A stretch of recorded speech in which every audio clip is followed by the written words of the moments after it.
여러분 안녕하세요. 청소년 심리 시간입니다. 저는 담당 교수 최정경입니다. 자, 2주차 사이버 강의 시작하겠습니다. 청소년에 대한 역사적 조망에 관하여 이번 시간 학습하도록 하겠습니다.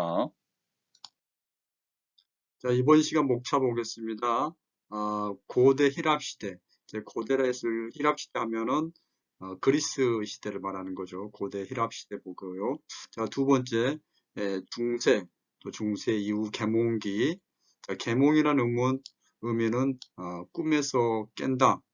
뭔가 새로운 세상이 열리는 중세 암흑기가 끝나고 새로운 시대가 열리는 걸 우리가 계몽기라고 그러죠. 그래서 중세 계몽기에서 총선에 대해서 어떻게 개념 정리를 하고 있는지, 그리고 세 번째 근대 말과 20세기 초에서는 어떻게 청소년에 대해서 얘기하고 있는지 살펴보도록 하겠습니다.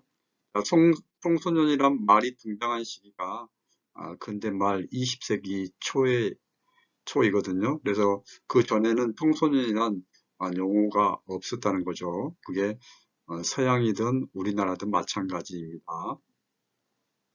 자, 이번 시간 목차 살펴볼까요? 다음 슬라이드에서부터 본격적으로 학습하도록 하겠습니다. 자, 먼저 고대 힐랍 시대 보겠습니다. 자, 플라톤과 아리스토텔레스가 제시되어 있는데요. 자, 고대 힐랍 시대는 철학이 매우 발달했고, 자, 우리가 알고 있는 위대한 철학 사상가들이 많이 배출됐죠. 소크라테스, 테스형, 플라톤, 아리스토텔레스까지 수많은 철학 사상가들이 있는데 여기서 대표적인 플라톤과 아리스토텔레스는 청소년에 대해서 어떻게 얘기하고 있는지 살펴보도록 하겠습니다. 먼저 플라톤입니다. 플라톤은 이성이 아동기에 발달하는 것이 아니라 청소년기에 발달한다고 여기고 있습니다. 그렇다면 이성이 무엇인가? 이성이 아동기에 발달하는 게 아니라 청소년기에 발달한다고 했는데, 그렇다면 이성이 무엇이냐? 이성이 인간과 동물을 구별시켜주는 거잖아요. 이성이라는 것은 사유하는 능력. 동물은 사유하는 능력이 없죠. 생각하는 능력이 없습니다. 그렇기 때문에 인간의 어떤 고유한 특성인 이 이성이 청소년기에 발달한다고 여기고 있습니다. 플라톤은 이성이라는 것은 생각하는 능력이니까 머릿속으로 사유하는 거잖아요. 머릿속으로. 그런데 이런 감각적인 것보다는 이제 간념적이고 머릿속으로 생각하는 이성을 얘기했던 철학자가 플라톤입니다. 플라톤은 이성, 즉 생각하는 능력, 사유하는 능력을 키우기 위해서 과학과 수학 교육을 통해 이 이성을 도야해야 한다고 강조하고 있습니다. 자, 플라톤은 성격 형성은 아동 초기에 발달한다고 보고 있고요. 다음은 플라톤의 제자인 아리스토텔레스는 청소년에 관하여 어떤 생각을 가지고 주장을 했는지 보도록 하겠습니다. 청소년기에는 선택 능력이 발달이 중요하다고 주장하였다. 우리도 하루를 살면서 선택이 연속이잖아요. 이거를 할까, 저거를 할 것인가. 결정을 잘 해야 되잖아요. 자기 선택에 의한 자기 결정이야말로 성숙의 지표라는 거죠. 여러분도 내가 스스로 결정하고 또 결정한 거에 대해서 후회하지 않고 일을 처리하는 그런 게 필요하겠죠. 이미 아리스토텔레스는 어, 이미 이 시대에 힐랍 시대에서 성숙에 대해서 얘기를 하고 있습니다. 자기 결정을 통한 성숙에 대해서 얘기를 하고 있습니다. 청소년 초기 개인들은 성숙하는 사람에 비해 불안정하고 인내심과 자기 통제가 부족하다고 생각했고, 아리스토텔레스가 인간 발달 단계를 구체적인 시기를 제시해서 설명한 최초의 사람입니다. 지금은 뭐 유아기, 뭐 동기, 청소년기, 뭐 성인기, 뭐 장년기, 노년기 이렇게 시기를 구별해서 얘기하는 게 뭐 너무 당연하고 발달에서는 그걸 시기를 따져서 발달 연구하는데 이러한 발달 단계를 최초로 설명하고 제시한 사람이 아리스토텔레스입니다.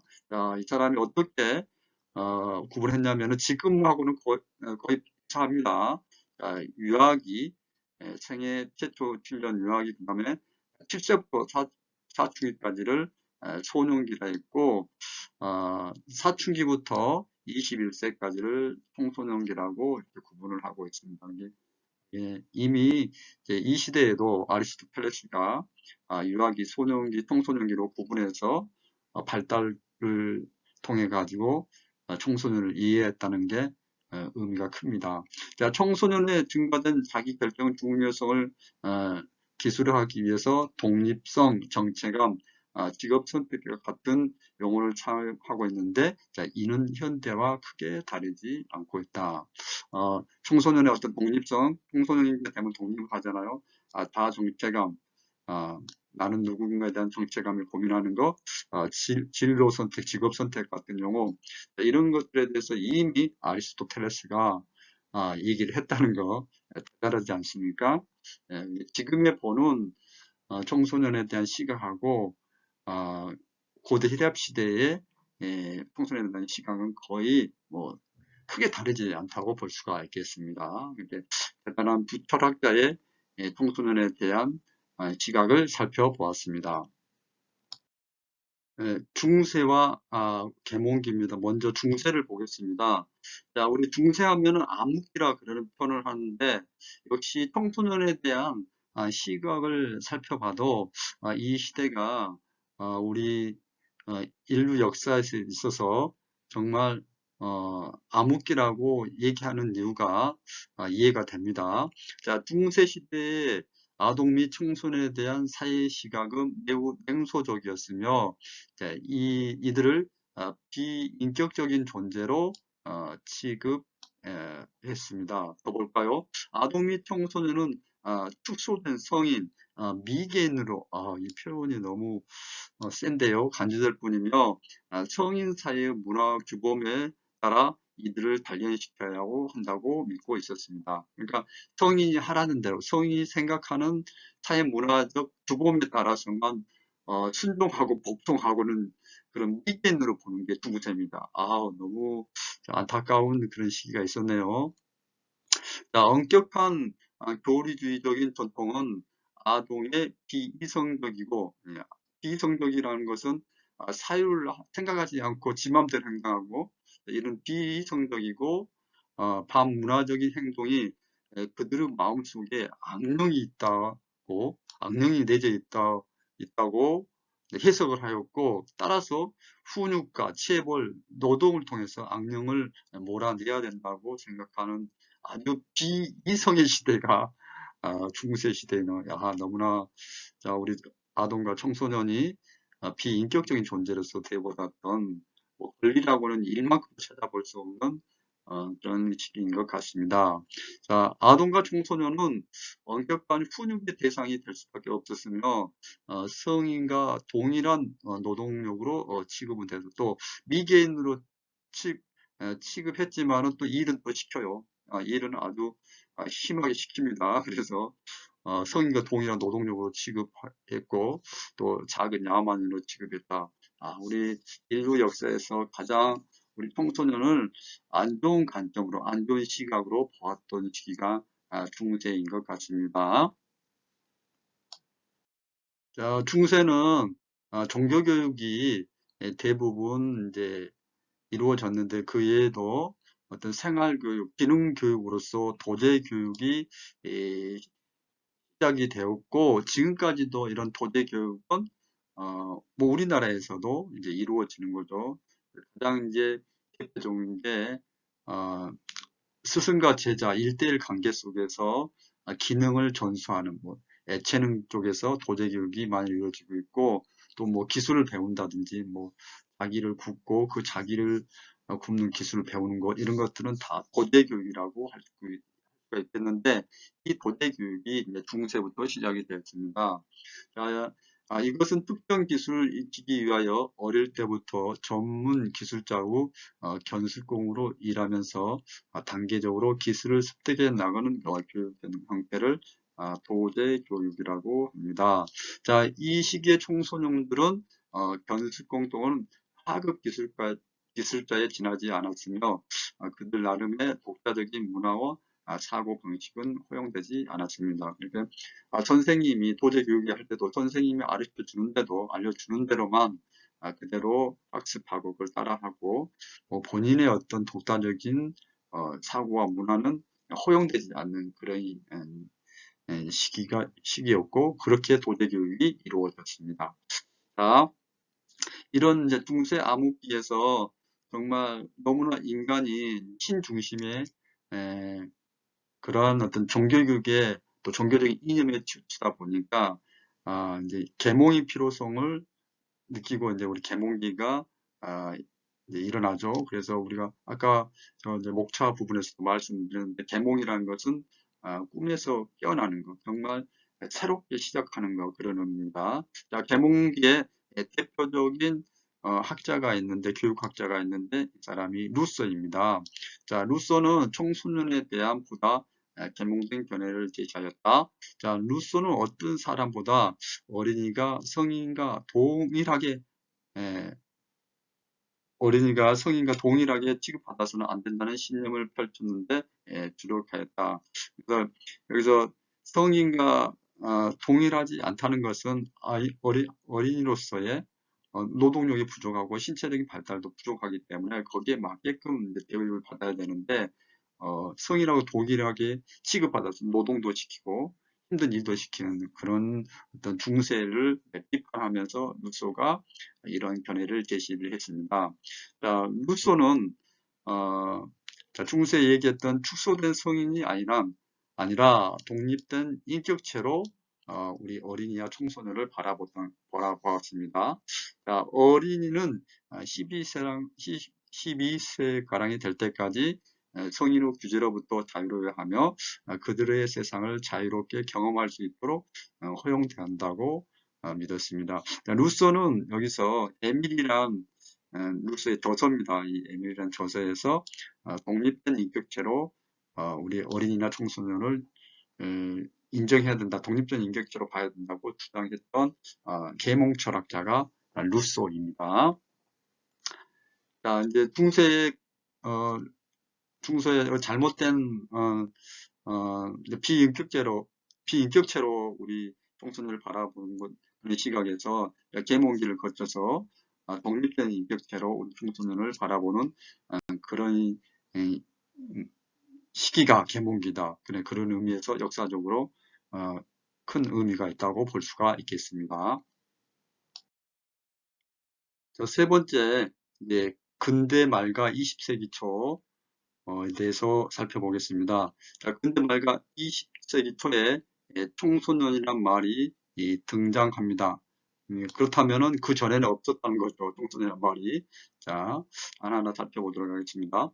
자, 19세기와 20세기 초에 많은 학자들이 이전의 시대 철학자들이 사변적인 접근, 청소년에 대해서 그냥 생각으로 접근하는 거죠. 뭐 생각만 가지고 옳고 그름을 따지는 게 이제 사변적인 거잖아요. 그렇지만 20세기 이후에 이제 과학적인 경험적인 접근을 통해 가지고 청소년에 대해서 연구를 하면서 그 가구 역할을 하게 되었습니다. 그래서 사변적인 접근에서 과학적인 접근으로 넘어가는 가변적인 역할을 했던 사람들의 이제 대표적인 사람이 바로 이제 G. 스탠리 홀이 첫 번째로 제시되어 있습니다. 이 시기에 청소년이라고 말하는 개념을 학문적으로 정립을 하게 됐는데 그 학문적으로 정립하는데 큰 공헌을 했던 사람이 한 분이 이제 홀입니다. 스탠 홀. 미국의 이제 심리학자인데요. 자, 좀 더 보겠습니다. 1890년과 1920년 사이에 수많은 교육학자, 심리학자, 상담자들은 청소년에 대한 개념을 창안하기 시작하였다. 이들 가운데 대표적인 학자는 청소년, 근대 청소년에 대한 과학적 연구의 아버지라고 부르는 홀입니다.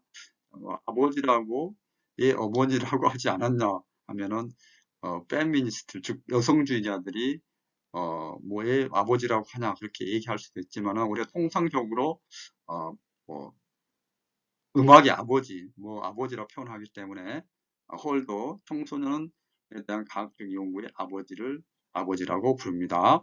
자, 홀은, 1904년에 청소년기라는 두 권의 저서를 출간하였으며, 이는 청소년에 대한 생각을 정립하는 계기가 되었습니다.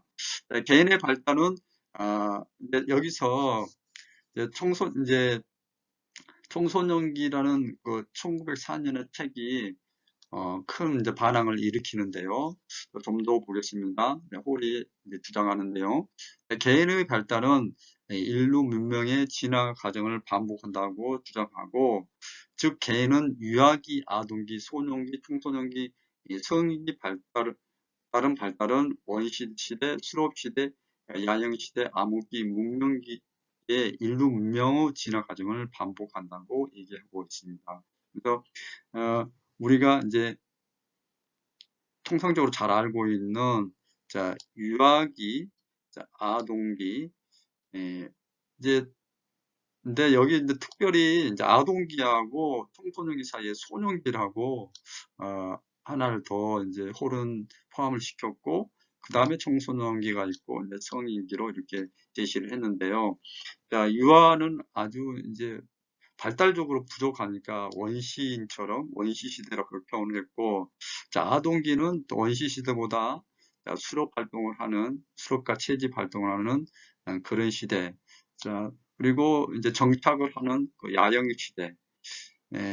걸쳐서 청소년기를 암흑기라고 스탠리 홀은 보고 있습니다. 여기서 이제 여러분들이 기억하셔야 될 게, 청소년기를 질풍노도라고 얘기한 최초의 학자가 홀입니다. 여러분 질풍노도기 청소년학을 공부하면서 많이 듣고 있을 텐데요. 그 이유가 청소년기를 이렇게 암흑기처럼 이렇게 뭔가 고민이 많고 반항이 많고 그런 시기로 본 게 홀의 견해입니다. 그 다음에 성인기가 돼야 그려 운명이 잡히는 뭔가 인간다운 생활을 하는 문명기까지. 이게 뭐 이 이론 자체는 크게 뭐 과학적이라고 할 수가 없는데, 이와 같이 홀은 제시를 했습니다.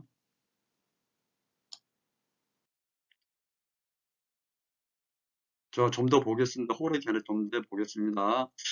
발달은 유전적으로 결정된 생물학적 요소에 의해 통제되며, 환경은 이제 환경은 발달의 최소한의 역할만 할 뿐이라고 생각한 사람이 홀의 견해입니다. 그래서 환경보다는 청소년이 발달하는 데 있어서 환경보다는 유전의 중요성을 강조한 사람이 이제 홀이고, 그 유전적인 요인을 했을 경우는 우리가 이제 생물학적인 걸 말하는 거잖아요. 우리 청소년의 어떤 신체적인 발달, 정서적인 발달은 다 타고난 생물학적인 유전적인 요인에 의해서 결정이 난다는 거. 자, 또 좀 더 보겠습니다. 청소년기는 12세에서 23세까지 연령 범위에 해당되며, 질풍노도로 특징 지어진다고 하였습니다. 스탠리 홀이. 질풍노도가 생물학적인 요인에 의해서 누구나 청소년기가 되면은 생물학적인 발달에 따라서 질풍노도를 경험한다는 거죠. 질풍노도가 뭐 환경에 의해서 영향을 받기도 하겠지만은, 환경의 영향은 거의 환경의 영향보다는 유전적으로 생물학적인 그런 영향을 많이 받아서 우리 청소년들이 질풍노도를 경험하게 된다는 거죠. 자, 그래서 질풍과 노도에 대한 생각은 청소년기가 갈등과 정서의 혼란으로 가득 찬 격변김을 나타내기 위하여 홀이 명명한 말입니다. 홀이 명명한 말이 질풍과 노도라는 거. 지금까지도 질풍과 노도가 많이 이제 사용이 되고 있습니다. 다시 한번 홀은 생물학적인 요소에 의해서 우리 청소년들이 그 생물학적인 영향을 받아가지고 질풍노도, 그러니까 즉 청소년기가 되면은 생물학적인 요인에 의해서 그냥 청소년기가 되면은 누구나가 야, 정서적인 갈등을 느끼고 혼란을 느낀다는 거죠. 내가 이렇게 발달상도 자연스럽게 나타나는 거다는 거죠. 그게 바로 홀의 견해입니다. 물론 환경적인 영향도 있지만은 다시 한번 환경적인 영향보다는 유동적인 그냥 자연스럽게 나타나는 그런 걸로 인해서 우리 청소년들이 질풍노도를 경험하게 된다는 것입니다. 청소년들의 사고, 감정, 행동은 자만과 겸손, 성과 유혹, 행복과 슬픔 사이를 이렇게 감정이 두 가지죠. 양가 감정이죠. 어쩔 때는 착한 생각도 들고, 어쩔 때는 나쁜 생각도 들고, 어쩔 때는 행복하기도 슬플고 하는 그런 양가 감정이 왔다 갔다 하는 게 한다고 이제 홀은 주장하고 있습니다. 근데 사실 그 양가 감정에 대한 개념은 지금도 지금의 청소년들도 적용이 됩니다. 자, 홀에 대한 비판점입니다. 자, 홀의 교육에 대한 발달 심리학 변화는 주로 과학적인 데이터보다 자기 생각이야. 자기 생각에 의해서 이론에 의존하고 있다. 청소년을 이해하기 위하여 체계적인 방법을 사용해야 한다고 믿었지만 그의 연구 노력은 매우 취약하고 불확실한 의문들로 가득 차 있다. 자, 이런 의문들로 가득 차 있음에도 불구하고 홀이 1904년에 청소년기 애들런스라는 그런 청소년기라는 책을 발간해서 청소년의 심리학에 대해서 정리를 했고 그렇기 때문에 이제 그런 어떤 역사적으로 큰 어떤 의미를 부여할 수 있는 게 홀이라는 거죠.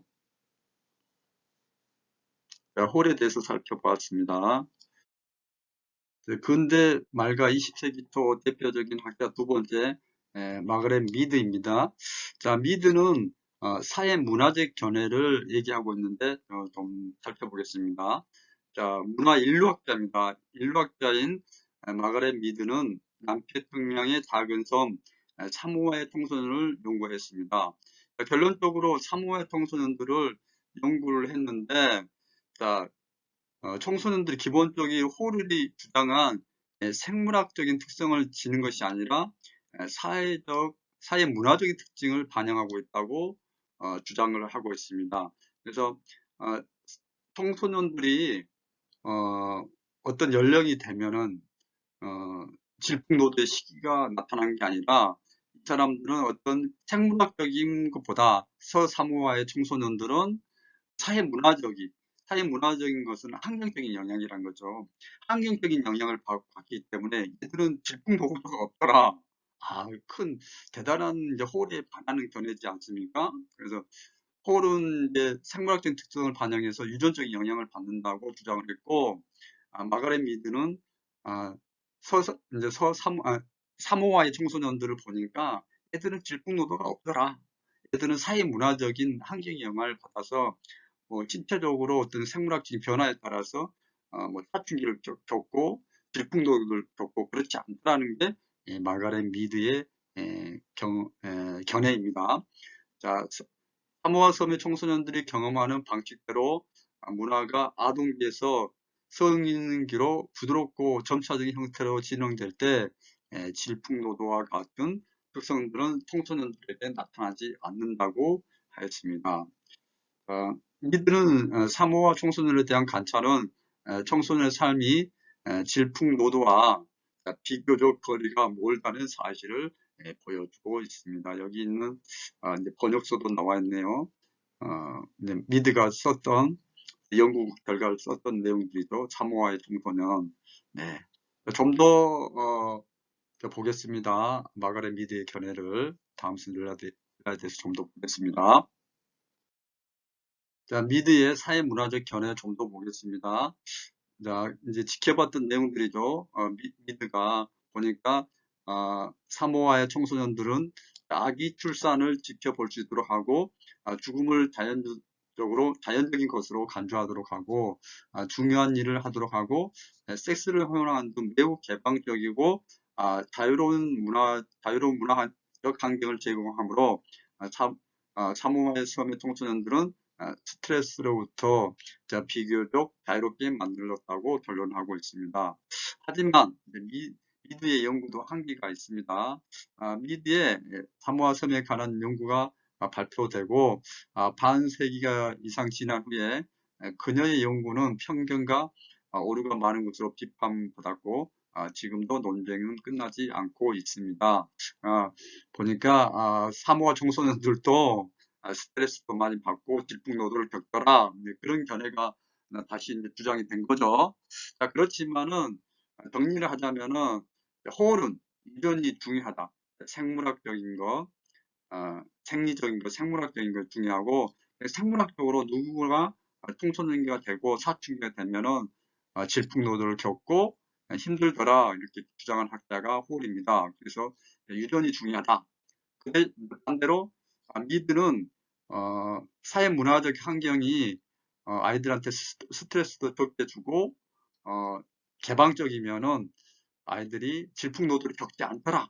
이게 바로 환경이 중요하다는 사회문화적 견해를 제시한 게 미드입니다. 청소년 발달에 있어서 두 가지 견해를 각각 제시한 홀과 미드, 여러분 가시기 바랍니다.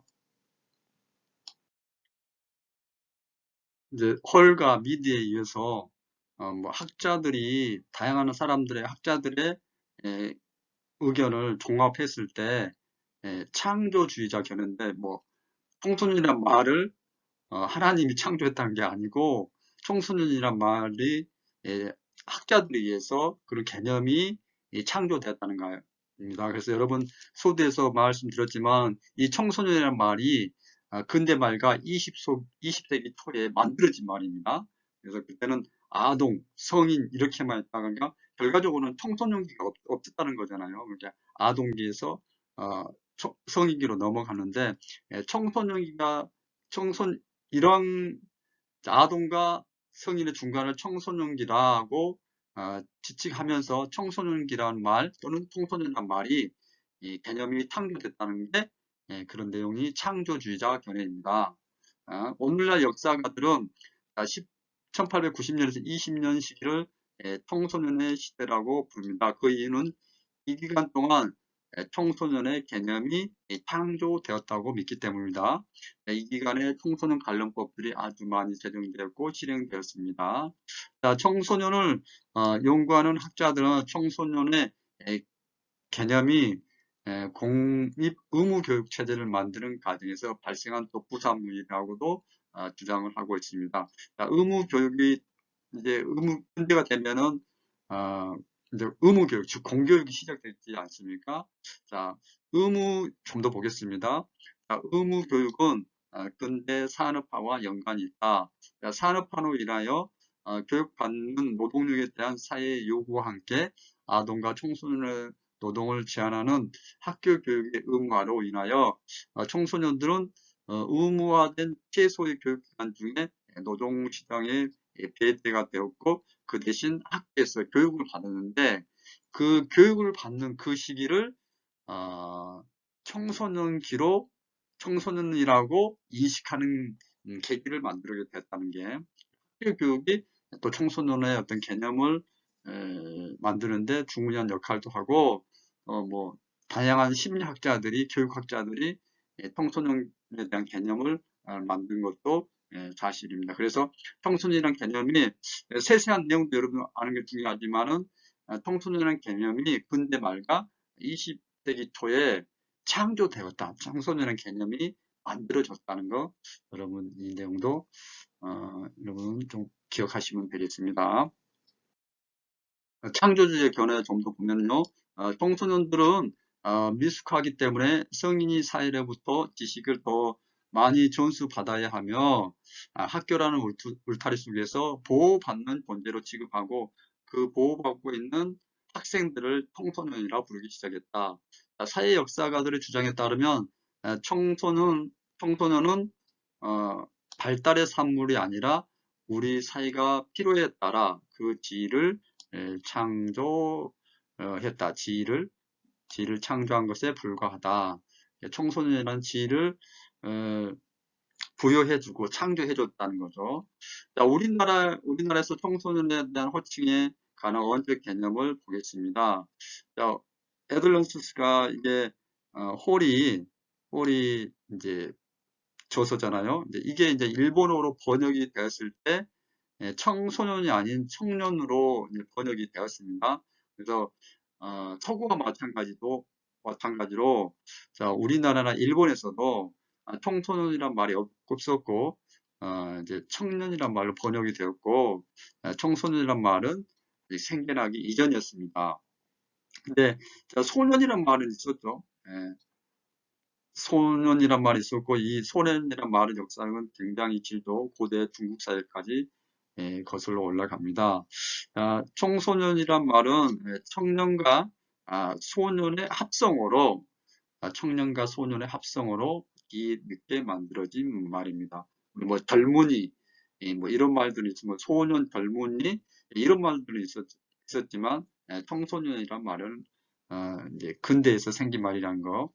자, 우리나라에서 청소년이란 말이 자, 일제강점기 신문 잡지에서 간간히 나타났지만 대중적인 개념은 아니었고 일제강점기 말기에 법령이나 행정문서에서 청소년이란 말이 나타나기 시작했고 청소년은 훈육되고 규율되어야 할 존재, 소년과 청년을 통칭하는 말로 일제강점기에 등장했다. 네, 그래서 우리나라도 서구와 마찬가지로 20세기 초에 청소년 말이 근대 말과 20세기 초에 걸쳐서 청소년 말이 탄생이 되었다는 거. 네. 이번 시간 학습한 내용 학습 정리해 드리도록 하겠습니다.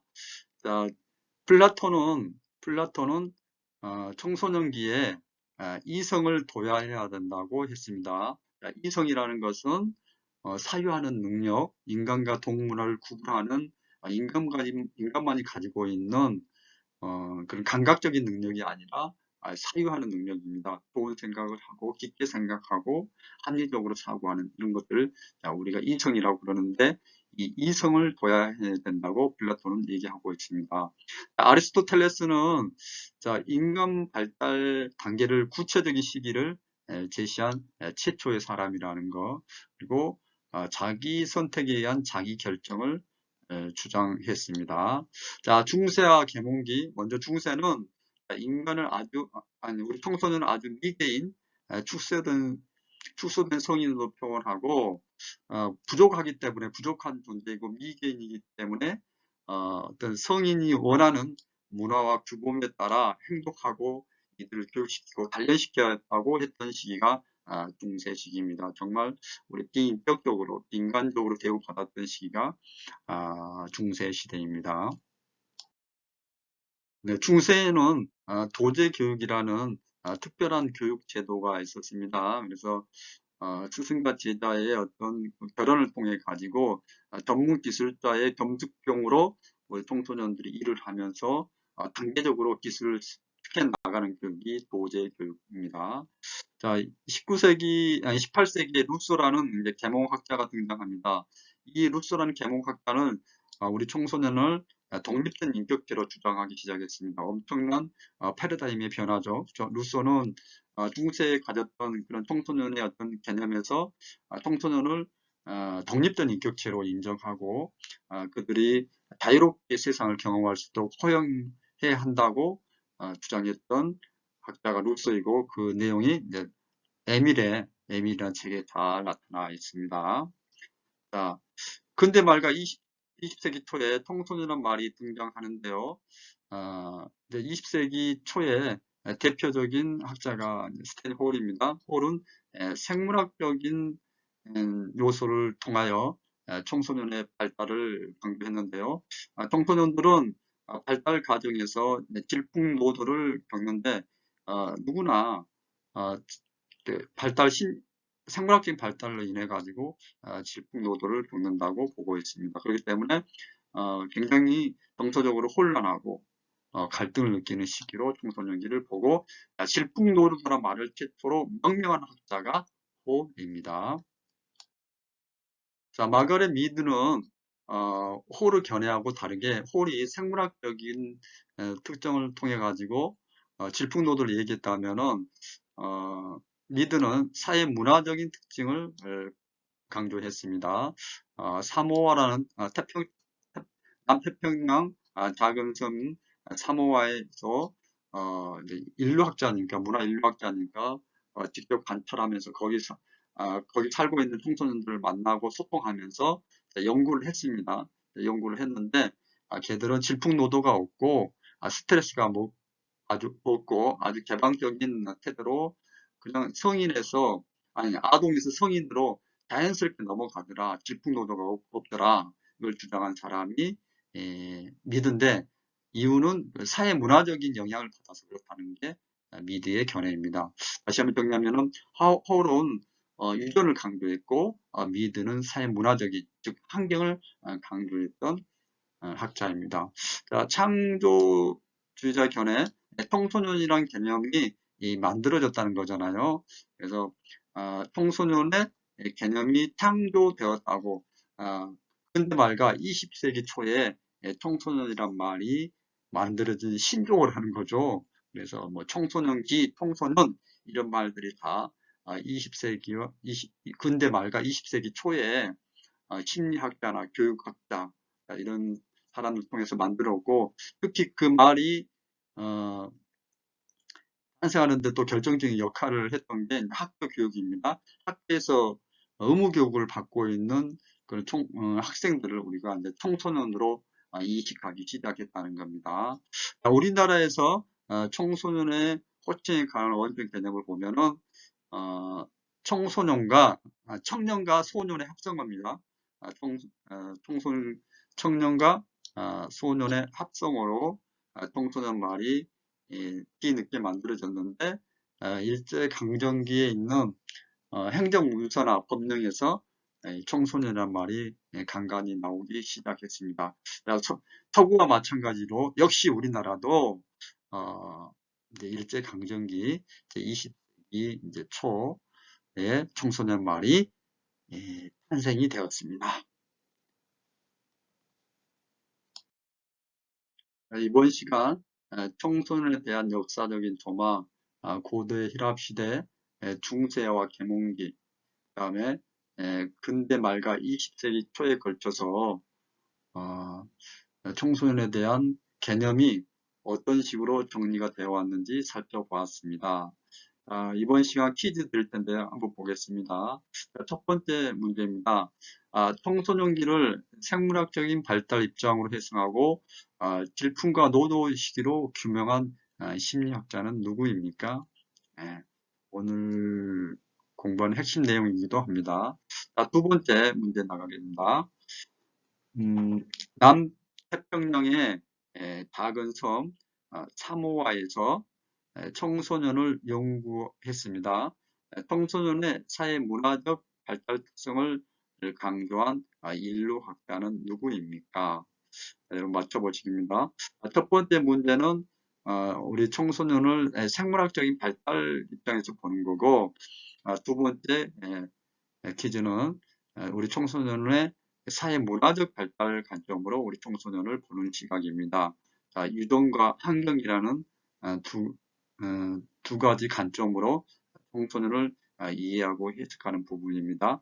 여러분 답 잘 해 주시기 바랍니다. 이번 시간 2주차 사이버 강의 여러분과 함께 했습니다. 고대 히랍 시대부터 중세와 계몽기, 근대 말과 20세기 초까지 청소년에 관한 역사적 조망에 관하여 학습했습니다. 여러분 대단히 수고하셨습니다. 고맙습니다.